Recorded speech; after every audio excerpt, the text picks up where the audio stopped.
Sorry. I invented all of it.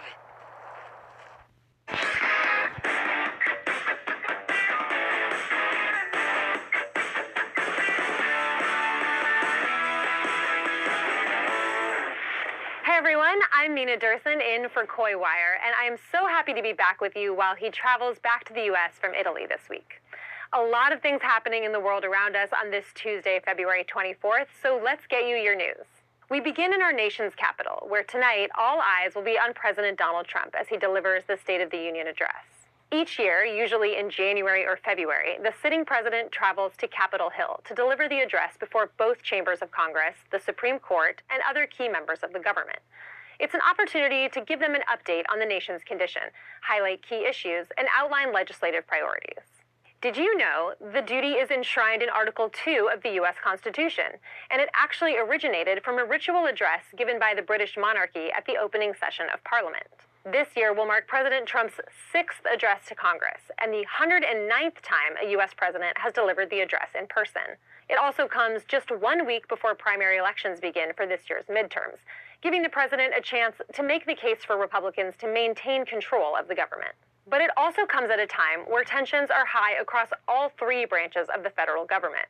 Political analysts and White House insiders say you can expect the president to speak about immigration enforcement operations and the cost of living. Funding for the Department of Homeland Security is at the center of a partial government shutdown that Congress has yet to resolve. Following the president's address, it's tradition for the opposing party to deliver their formal response. This year, Democratic Virginia Governor Abigail Spanberger will speak on behalf of her party. Let's turn now to some major winter weather that's wreaking havoc across the Northeast United States.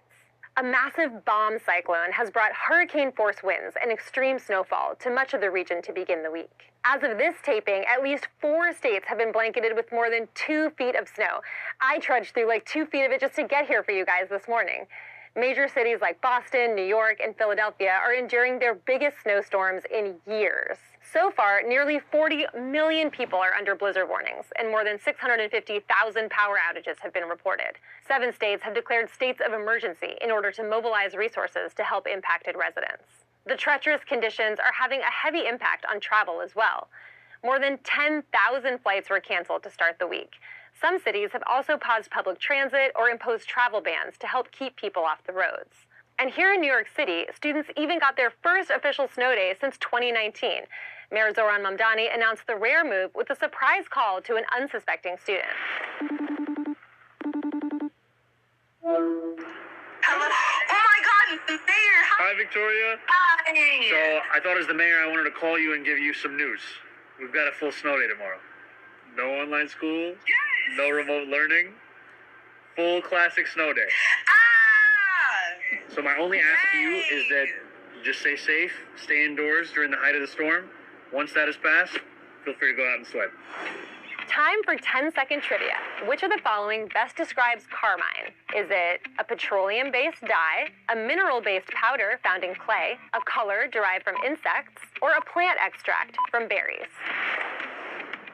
If you said insects, bug out. Female cochineal insects produce carminic acid, which has a vivid red pigment. The insects live on certain types of cacti found only in Mexico and Central and South America. You've probably heard of the makeup brand e.l.f. Its affordability and approachability have made it super popular with Gen Z. While the company's CEO is garnering newfound attention for taking a major risk with its customers when it comes to responding to increased costs. This is all about the federal government's tariffs, those taxes we've told you about before, where the U.S. put an extra charge on imported goods, which makes foreign products like the red dye carmine more expensive. CNN's Claire Duffy explains how the beauty brand handled those policies and built an empire.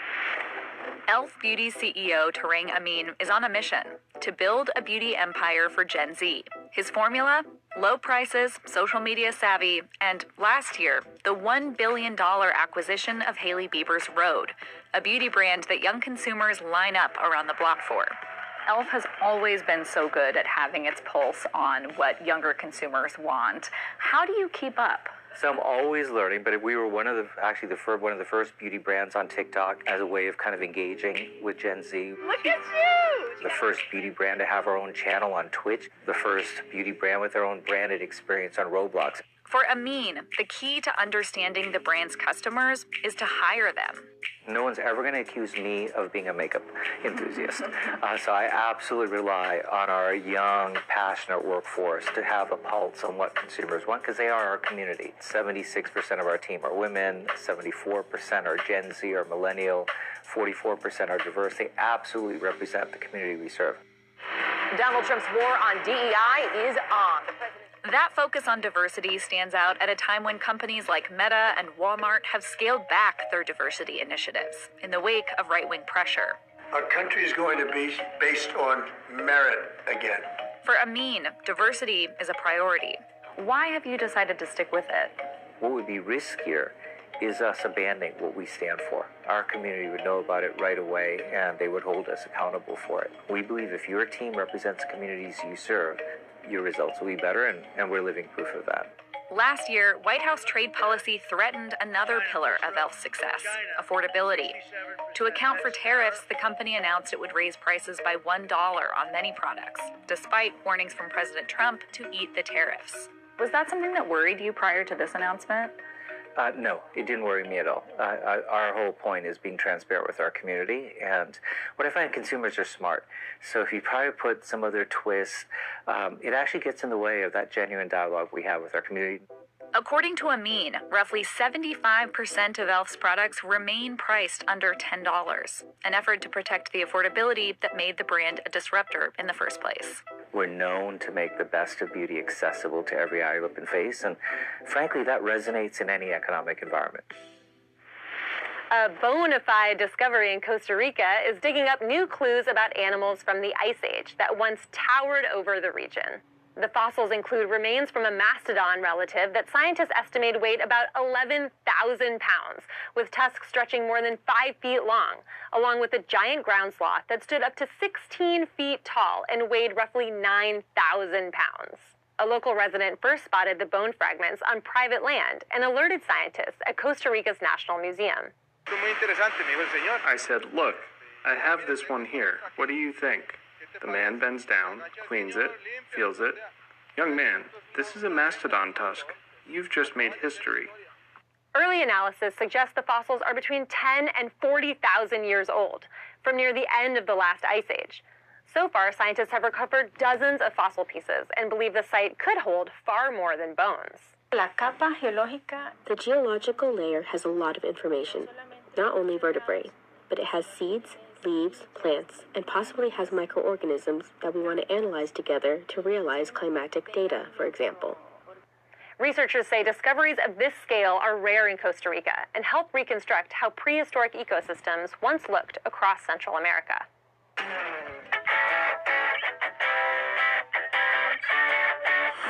Today's story getting a 10 out of 10. Man, this is Santos Vagos.